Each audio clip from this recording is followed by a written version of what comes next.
Hello everyone. Hope everyone's well.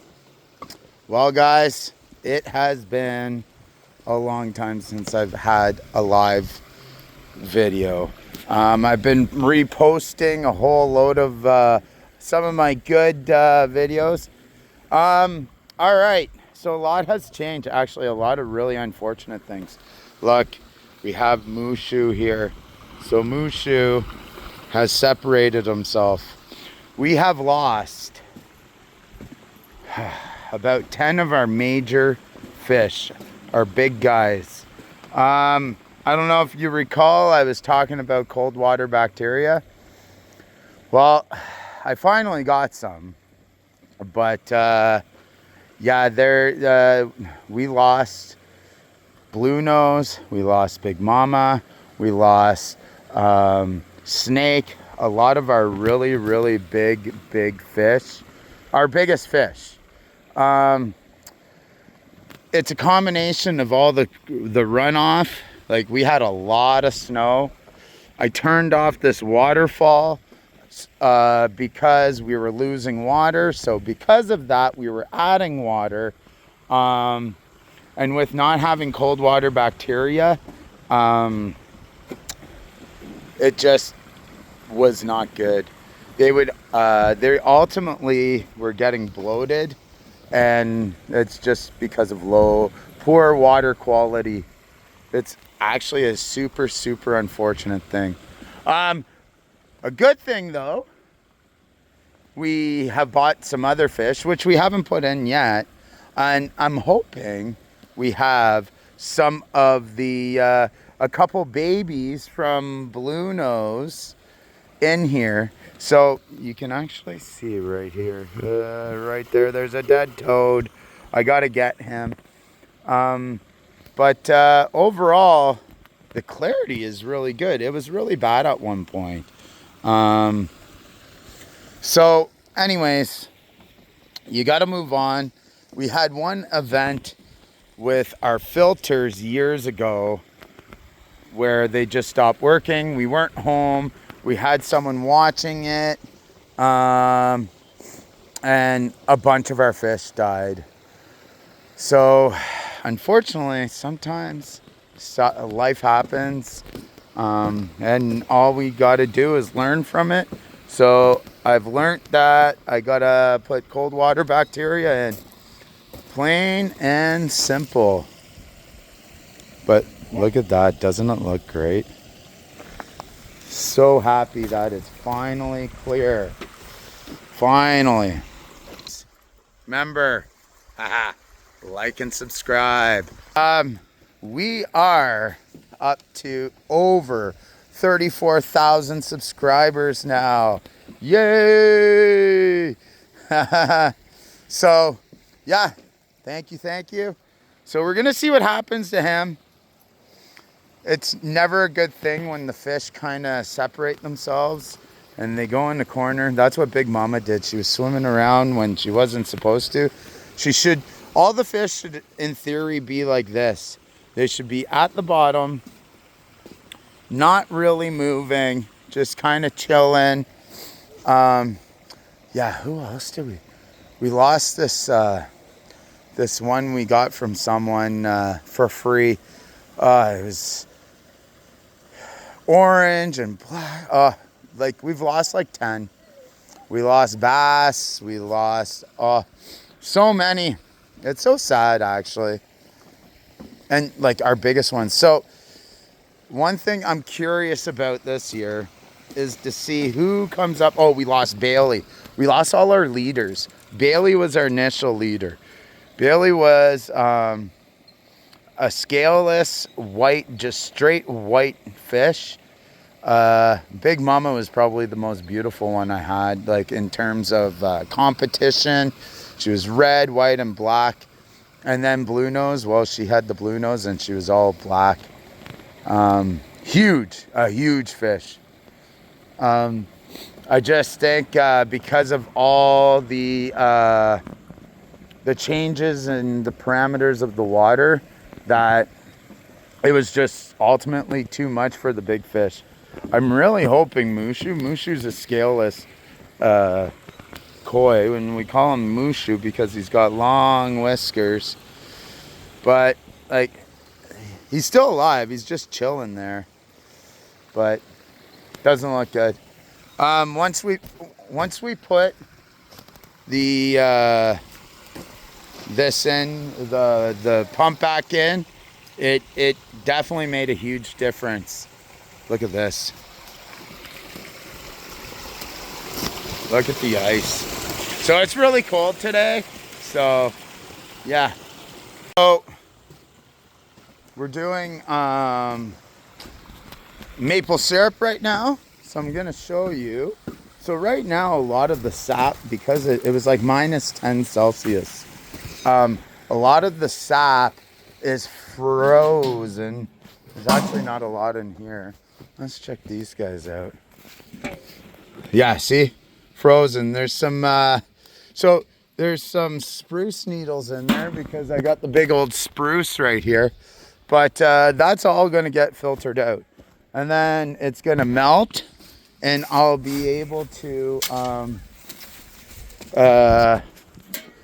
put it in the boiler. Why don't we go check out the boiler? It's right over there. All right.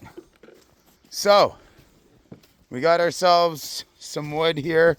We're actually gonna go get some more wood. And there it is. This is the golden nectar. Got the fire going. This has been going for a couple days now. I do it over a couple days. So all this is an oil tank. It's been chopped, and this is an old buffet top. And then I have ducking up here as my chimney stack. So it's very temporary. Like every 2 years I have to replace this. And then the new sap goes in here. It warms up, and then once this boils down, I pour the new sap in, and the cycle continues. So let's just close that, and then so I just use that to keep it closed because the wind really just whistles through here. I have the pallets because it gets wet. It was soaked back here a few days ago. So this is where I put all the sap. You can see that this is 1,000 liters or 250 gallons. So what, we're a quarter full.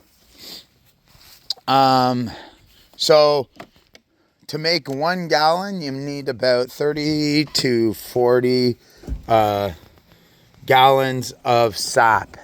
So I take my buckets, the full buckets, and then I put it in here. And then there's that's just a pillowcase. And it's one method of filtering, one of the first methods. And then I got all the buckets here, buckets there, all along here, all my junk. But yeah, that's it for now. So this is where I collect. So I use this bucket. I put the sap. See, it's all kind of frozen. I usually have over top of this a sheet, and then it's on the top, and it's just used to filter. And then I pull this around with my my SUV, and I go around to my neighbors. And then yeah, I just use this pot here to put into my buckets. I transfer it all over there. And you just go. And then once I boil that down over there enough, I put it into my finishing pan and then make some maple syrup. It's pretty straightforward, but it's a lot of work. But I'll tell you, maple syrup, it's globally known. There's only certain trees, only maple trees that can do it. So basically what happens is, the analogy I use is it's like it's blood. So let's use this tree as an example. It's sunny out, right? So when it's sunny, so it gets -5 Celsius at night, the sap goes down into the roots. And then once it gets plus, it starts flowing up the tree to feed the branches. You can see there's, oh, you can't see anything. There's buds. It's because I have this net here. So you see the buds, the red buds, those are the leaves. So the sap feeds the buds, which make the leaves.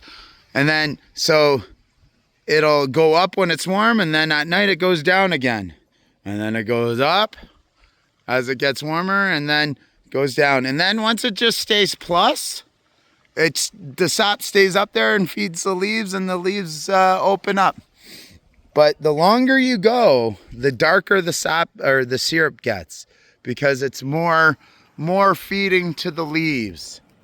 So sometimes you can get amber maple syrup. That's the early stuff. And then you get the dark stuff, which is later in the year. So, yeah, that's been my life right now. So, anyways, these